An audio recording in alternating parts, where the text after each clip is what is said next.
Hitman. Somebody should shoot these motherfuckers that made this movie. I put a contract out on them. But I'll tell you, this is another example of why it's hard to make a movie from a video game. Because you got the video game, right? Basic story. Hitman works in the most powerful and mysterious hit agency in the world. Walks around with a fucking barcode on the back of his head. Bald, right? Doesn't wear a hat or a wig anywhere he goes. Wears a suit with a bright red tie. And you're like, okay, well, clearly some people know about this agency, right? I know you be sitting at a bistro and going like, "Oh, honey, somebody about to get killed because that guy has a barcode." Yeah, just that, or little teenage kids be like coming up, say, "Hey, will you sign my magazine, my copy of my video game based on you?" Just put this fool out there in a sandwich board that says, "I'm a hitman." Look, now that's bad enough, but let's face the fact. First of all, this worldwide organization is called the Organization. It doesn't get more generic. First of all, it's generic, and they put barcodes on everyone. But to top it off, what kind of top secret world-spanning organization puts their logo on every goddamn thing they issue to the hitman? The guy's got he's got a syringe with it on it. He's got a bow tie with it. I'm sure he's got condoms on there with the fucking brand name of the goddamn organization. Hey, see, that's funny. That's like something Batman would look at and go, "That's tacky." Oh, no, it is. Wait a minute, wait a minute, Summers, go ahead. Go ahead. Oh, sure. Yeah, bring Batman back into this. No, just for you. Come on, man. You know, that's how you make money these days. You brand it. Well, that's what they did. They branded their organization, and then they send out Hitman. And okay, first of all, that was marketing side. This is a terrible, terrible movie, but it's no more terrible than the other really bad ones. I mean, really, is this any worse than Doom? No, you're right. See, that's the thing. It's not. I just told Leon, it's not spectacularly bad or amazingly bad.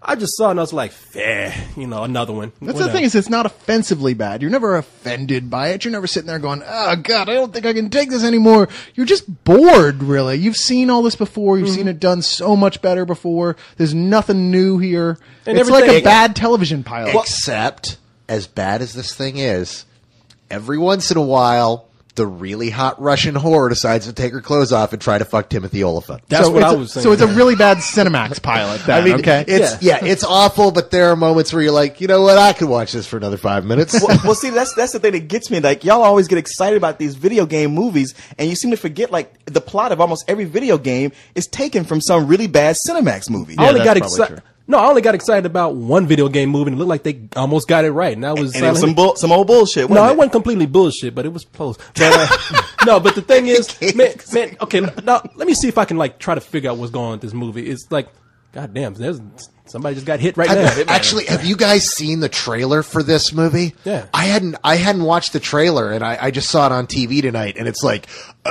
one man to save the world, protected by God. And I'm like, I just saw this movie today, and this sounds nothing like the fucking movie. Where does the protected by God part come into it? It's never even... No, this is, okay, like, the movie starts out with this guy almost being like Matt Damon from The Bourne Identity. He's part of some organization that they train people from a very early age, kids, to be ruthless killers. And so who's this mysterious organization? Is almost indicated that it might be the Vatican or something. And he's assigned to go out and kill the Russian president. And the reason why he's killing the Russian president is because, well, fuck, I don't know why. It's completely unclear. Yeah, at this point, I'm lost. You know what? I think it's the American Cancer Society, because these are all leukemia kids running around getting trained to kill. See, to me, what would make this movie better was you bring in Maxwell Smart, chaos and control. Yeah. See, the biggest problem with this movie, and we've seen this before in a lot of movies, you get this guy, all right? So here's the setup. He's the ultimate badass. He has no feelings for anyone. He's the best at what they do. He kills anyone who gets in his way. And then suddenly, for no reason at all, they bring out this soft side of him where he's just like, well, like at one point he's going to kill this guy who's seen him, right? Makes only sense. Any good hitman in the world would do this. This mysterious, otherworldly, almost hitman who no one knows what his face looks like. But this girl, who he doesn't know, who he's dragging around for no reason at all, the Russian hooker, goes, "Please don't." And he says, "You're lucky the girl saved you." Well, and you're left going, why? Well, come on, you know why? Because she was fucking fine. That's why. Yeah, well, that's one thing, except every time she tried to fuck him, and she kept trying to fuck him, he's like, "No, don't." That's because he's got a little dick. That's why he carries that big gun. No, it's because totally gay. No, the organization cuts your penis off as a little kid. You know what? I was watching this movie, and about 2/3 of the way through, I really realized what this movie's problem is. You guys remember Triple X? Yeah. Now, remember how tongue-in-cheek Triple X is? Sure. You know how it's goofy and it's silly and we're snowboarding down the mountain and all that bullshit. Well, imagine Triple X if it took itself seriously. That's what Hitman feels like. And see, at the beginning of the movie, they were like going through some deep shit. They were showing these kids, and it was all black and white. And I'm like, "Ooh, this is kind of artistic. This is going to be probably pretty good." And then there are no spectacular action scenes. There's no real explosions. You know, maybe little ones, but overall, it's just him running around in slow motion shooting people. And so much shit where you go, that would never work, or that's so stupid. Why would you even do that? Yeah. You know? Well, there's no room for any more of that because it all got used up in shoot 'em up. And as much as I'm making a joke, I mean that movie really did. It was like the last word in the big explosive, crazy action movie. Yeah. Shoot 'em up stuff.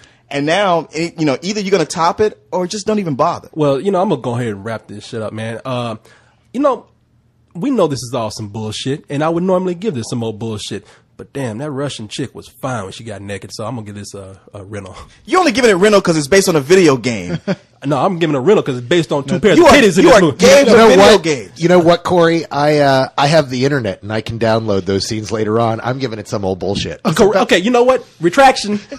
Some old bullshit. I was about to say the same thing. It's like, dude, I can go on your computer right now and show you. If you thought that was hot, I'll show you some stuff that'll kill you, okay, in 30 seconds on the internet. Screw that. This is some old bullshit. Did anybody in the movie want to take Timothy Olyphant and rub his head across the counter at 7-Eleven? Like at the cash register? That would have been funny. See, that's the sort of thing that would have made this good movie. A joke like that. A fight with a dude where he gets rubbed over a barcode No, scanner. I was Let me just say it again. Yeah, did anybody want to take his head and rub it over a barcode? God damn it. Did anybody want to take it? Okay. Did anybody want to take his head and rub it over a barcode scanner at 7-Eleven? Okay. Are we done then? I guess so. Okay, all right. I was going to mention the I'm Telly Savalas dancers. How about that Wait, scene? go ahead, say it. I was going to mention the Telly Savalas dancers. Remember that scene when all the other Timothy Olyphants showed up and they all point guns at one another and they're like, all right, let's do this. And they all drop their guns and pull out swords and start dancing around like it was. No, it was the most beautifully retarded thing I've seen. They're all all the hitmen dress the same, Yeah. have bald heads, and theoretically barcodes on the back of their head. And when it's a slower scene, they're focusing on it. You can see there is, but apparently the budget not so big because repeatedly in this one action scene, they're showing the back of these guys' heads and no barcode. Yeah. So. Oh, that didn't scan.